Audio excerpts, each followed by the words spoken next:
If you visited a government website over the past several weeks, you've seen the messages that the radical left has shut down the government or the Democrats have shut down the government. You've seen it on government websites of nonpartisan agencies or agencies that should be nonpartisan, like Housing and Urban Development or the U.S. Department of Agriculture, the USDA, or even the Department of Justice, the top law enforcement agency in the United States, seemingly violating the Hatch Act, a law that forbids partisan messages from government websites and government employees, all with highly partisan, highly inflammatory messages against the opposing party. And that's what Donald Trump is doing as leverage against the Democratic Party during the government shutdown.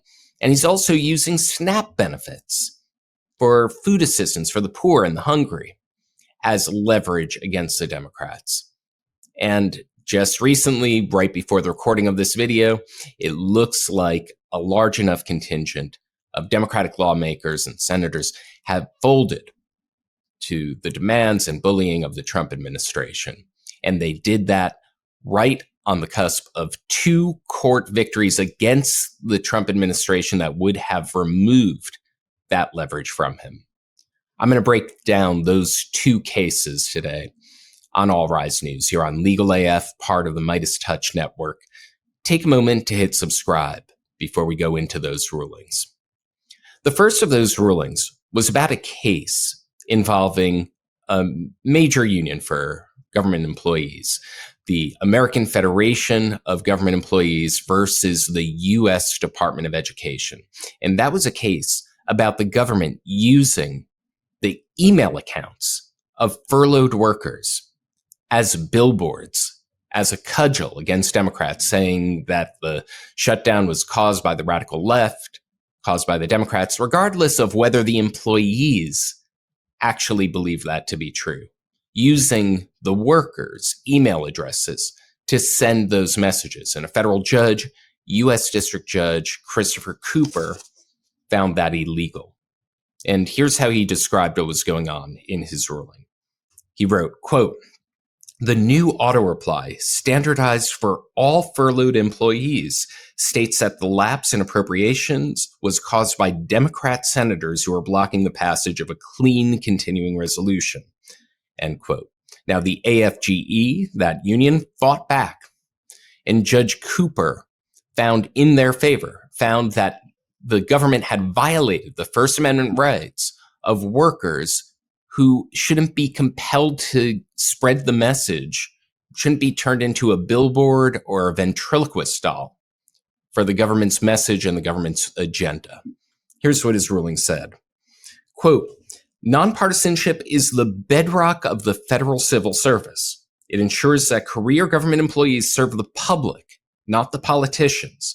But by commandeering its employees' email accounts to broadcast partisan political messages, the department chisels away at that foundation. Political officials are free to blame whoever they wish for the shutdown, but they cannot use rank-and-file civil servants as their unwilling spokespeople. The First Amendment stands in their way. The department's conduct, therefore, must cease." Now, in every case when you're asking a federal judge to take some action, there's a balancing of the equities.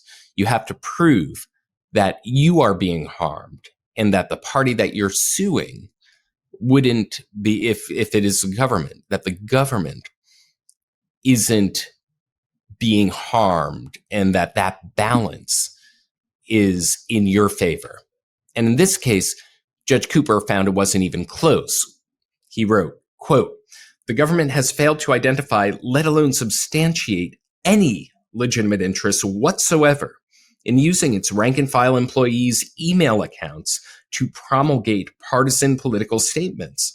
If anything, the government should be concerned with preventing its employees with conveying political messages." End quote. And of course that's the case. That's why Congress passed the Hatch Act. That's why under no previous government has the party in power used the shutdown to turn every government website into a propaganda organ against the party that's out of power. That's not something that's very recognizable in the United States or any advanced democracy. That's not what the government and government websites are supposed to look like. Now, this was a First Amendment case, and the First Amendment protects, of course, your freedom of speech, but it also protects you from having the government compel you to speak something, particularly something that you don't believe, that doesn't represent you. That's at the core of free speech. Judge Cooper, here's how he put it, quote, "When government employees enter public service, they do not sign away their First Amendment rights, and they certainly do not sign up to be a billboard for any given administration's partisan political views." And just as the news broke that the shutdown was appearing like it is ending, that the Democratic senators, 8 of them, had reached a deal that would have ended this, and that they were going to essentially surrender without any meaningful concessions, a promised vote down the road that will pretty much be ceremonial. When that happened, almost exactly at that time, there was a major development in the case of Donald Trump's effort to suspend SNAP benefits for 42 million poor and hungry people in the United States, 1 in 8 people in the United States, including millions of children. And that development was the First Circuit Court of Appeals ruled against the Trump administration, saying they cannot suspend SNAP benefits. They upheld, they would not pause the lower court's order forcing Trump and his Department of Agriculture to fully fund the state's SNAP benefits through the month of November. Now, it wouldn't be the end of the road. There's still the Supreme Court to contend with, and I'll get into that a little bit later. But here's what they found, because the contents of their ruling show the magnitude of the problem. The 3-judge panel wrote, quote, "The harm from a stay would have been immense. The government understandably makes no attempt to argue otherwise." And in the ruling, they go into some of the sworn declarations that they've received from some of the people who are affected by the suspensions. And some of them are heartbreaking, frankly. I'm going to read some of the ones that they listed in the ruling, the sworn declarations that helped lead to this decision. They wrote, quote, "The declarations describe a pregnant mother in Georgia forced to skip meals to feed her son, a working grandfather in Massachusetts who would eat twice instead of 3 times a day to feed his family, a mother in North Carolina who worries about how feeding her 3 children less will affect their health, and a nonprofit leader in Rhode Island whose clients will be forced to choose whether to heat or eat as the holidays approach, and winter bears down on New England.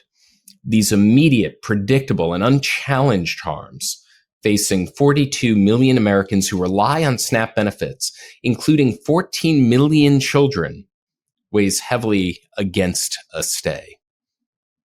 And it bears repeating that the lower court judge, Judge McConnell, found that this was essentially a political gambit, that the government knew and the government admitted that it had to spend contingency funds designated by Congress to keep SNAP benefits fully funded, that government lawyers essentially admitted as much in court, and that all of this pain and all of this turmoil suffered by these families was entirely preventable. The ruling says, quote, "As the district court found, this was a problem that could have been avoided. The record here shows that the government sat on its hands for nearly a month, unprepared to make partial payments while people who rely on SNAP received no benefits. A week into November, and counting. We'll find out very soon whether all of this, these two rulings, are essentially a moot point, whether the shutdown ends and the fact that Donald Trump has been using SNAP benefits as leverage, has been using his control over government websites and government messaging as a cudgel against the Democratic Party. Even as, from the results of the previous election last week, that it seems that people are seeing through that. But those two perceived points of leverage from Donald Trump, that he was using his control over government messaging, his perceived control over food stamps, were going to be negated by the fact that courts were pushing back. You've been watching All Rise News. To find out more about my reporting, visit www.allrisenews.com. That's www.allrisenews.com. If you want to support the work that I do, become a subscriber. It's a free subscription. And if you want to make sure that I can keep diving deep into the rulings, providing the key context, quotes, and information for you, consider becoming a paid subscriber. And to watch other videos like these for free, click subscribe now to Legal AF, and I'll see you on the next video. Can't get your fill of Legal AF? Me neither. That's why we formed the Legal AF Substack. Every time we mention something in a hot take, whether it's a court filing or a oral argument, come over to the Substack. You'll find the court filing and the oral argument there, including a daily roundup that I do called, wait for it, Morning AF. What else? All the other contributors from Legal AF are there as well. We got some new reporting. We got interviews. We got ad-free versions of the podcast and hot takes. Where? Legal AF on Substack. Come over now to free subscribe.